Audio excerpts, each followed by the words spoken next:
हादोरसा सोरखारा आयेन बेरेखा हाबा आरो जौ जुवा गान्जा बायदिफोरनि हेंथायै गोख्रों राहा लाबोदों। नाथाय अब्लाबो बेफोरबायदि हाबा मावनायनिफ्राय खायसे सुबुङा दासिमबो उनफिननानै थायाखै।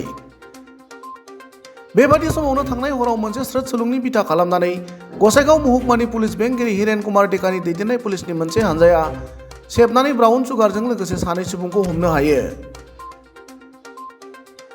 हमजानाय सानै सुबुंखौ गसाइगाव पलासगुरि गामिनि मशरफ आली आरो इसानुर रहमान होनना पुलिसनि बिथिंनिफ्राय मिथिहोदों। 8.7 ग्राम लिरथायनि ब्राउन सुगारखौ फाननो लांनाय समावनो पुलिसनि हानजाया ब्राउन सुगारजों लोगोसे सानैबो सुबुंखौ हमनो हायो।